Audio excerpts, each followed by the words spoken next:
আবারও পরিবর্তন করা হচ্ছে জাতীয় স্টেডিয়ামের ঘাস। একদিকে একাধিক জাতের ঘাস সরিয়ে এবার বসানো হচ্ছে বারমুডা ঘাস। ইতোমধ্যে শুরু হয়েছে পুরনো ঘাস তুলে ফেলার কাজ। সংশ্লিষ্টদের লক্ষ্য অগাস্টের মাঝামাঝির মধ্যেই প্রস্তুত করা হবে নতুন মাঠ। দীর্ঘ প্রতীক্ষার পর গত বছরের জুনে নতুন রূপে ফিরেছিল জাতীয় স্টেডিয়াম। তবে মাত্র 10 মাসেই 8টি ম্যাচ আয়োজনের পরে বিবর্ণ হয়ে আসে হোম অফ ফুটবলের সবুজ গালিচা। ভিন্ন ভিন্ন প্রজাতির ঘাস বেড়ে ওঠায় ক্রমেই মাঠ হয়ে উঠছে খেলার অনুপযোগী।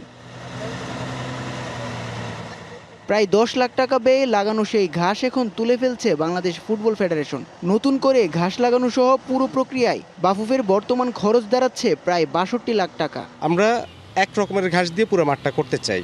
ইউরোপ আমেরিকায় আমরা যেসব খেলাগুলো দেখি সেই মাঠের দিকে তাকায় থাকতে মন চায়। আমাদের সর্বাত্মক চেষ্টা থাকবে 100% আমরা কোয়ালিটিটা মেনটেন করে একটা মাঠ উপহার দেওয়া। আমাদের ভ্যাট এআইটি সহ 62 লাখ টাকা আমাদের প্রকল্পের বরাদ্দ। পহেলা এপ্রিল থেকে শুরু হয়েছে নতুন ঘাস লাগানোর কাজ। ঠিকাদারি প্রতিষ্ঠানের লক্ষ্য 20 আগস্টের আগেই সম্পূর্ণ করা হবে পুরো প্রক্রিয়া। পুরো মাঠ জুড়ে থাকবে এক প্রজাতির বারমুডা ঘাস, যা খেলার জন্য বেশি উপযোগী বলে মনে করছেন সংশ্লিষ্টরা। 1 তারিখে আমরা কাজটা শুরু করি। টাইম ফ্রেম দেওয়া আছে 4 মাস 20 দিন। গত 2 দিন আগে একটা রিকোয়েস্ট আসছে ফেডারেশন থেকে যে সম্ভব হলে আরও 10 দিন আগে মাঠটা ছেড়ে দেওয়ার জন্য। তো আমরা অ্যাকর্ডিংলি কাজ করে যাচ্ছি, এটা নলেজে রেখেই কাজ করে যাচ্ছি। খুব সম্ভবত মিড অফ দ্য অগাস্ট একটা টুর্নামেন্ট অর্গানাইজ করবে ফেডারেশন।